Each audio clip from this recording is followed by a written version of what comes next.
Hello everyone, shout out everybody po sa mga patuloy na sumusuporta sa aking YouTube. At sa mga hindi pa nag-subscribe, please subscribe po to help me to grow my channel po.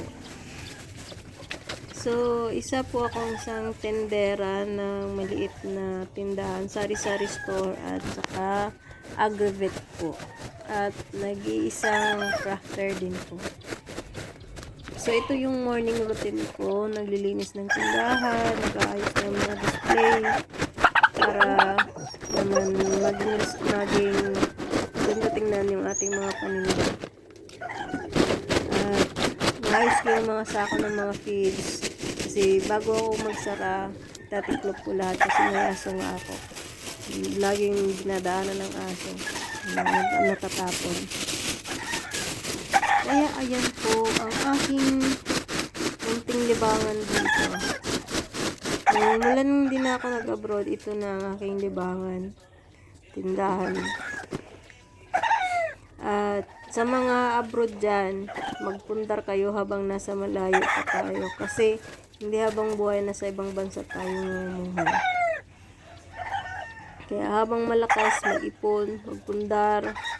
Ako, ito yung naipundar ko nung nasa ibang bansa ako. Nasa Saudi ako for 7 years. Una ay nagpagawa muna ako ng bahay. Siyempre, importante yung bahay. Kahit di pa ako nag-asawa, inuuna ko yung bahay. Maliban doon, siyempre tumutulong ako sa magulang ko. Nagpapadala ko buwan-buwan, pinaparod ng kapatid ko. At nagpunta ako ng tindahan. Itong feeds muna, aggregate muna. Nag-umpisa ako sa aggregate. Ang puhunan ko ay 50,000. So, since nasa abroad ako, yung kapatid ko yung nagbabantay muna dito habang doon pa ako. Pero pauwi na ako, tapa-end na lang yung contract ko, inintay na lang. At nagkataon na pandemic pa nung time na yon, kaya mahirapan sa pag-uwi. So, nadidelay, namumove yung flight ko lagi. Hanggang sa nag-stay na ako ng umabot ng 3 years. More than contract na ako nag-stay ng Saudi. So, nung umuwi ako na yung nag-stay dito. Nung nagbabantay na ng tindahan, for good na ako dito. At noon ay aggregate pa lang at dinagdagan ko ng sari-sari store.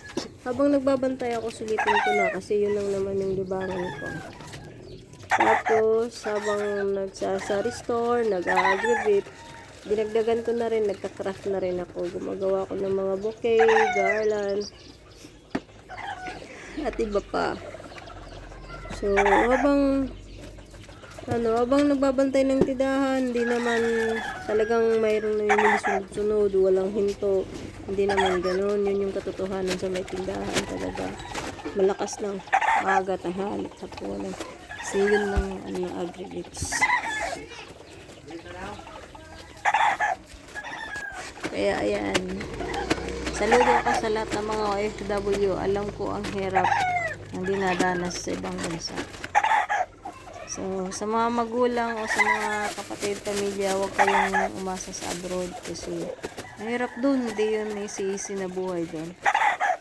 So, yun lang po at sana ay mag-subscribe kayo at tulungan nyo mag-grow ang aking channel. Please don't skip my ads po. So, yun po yung isang tulong din sa akin habang andito na ako nagpo-fulfilled sa Pinas. So, thank you so much. God bless and shout out sa lahat po nanonood na continue sumusubaybay sa aking mga upload. At sana ay may share nyo to. At sana ay makunan nyo po ng lesson na aking buhay po. So, thank you so much. God bless everyone.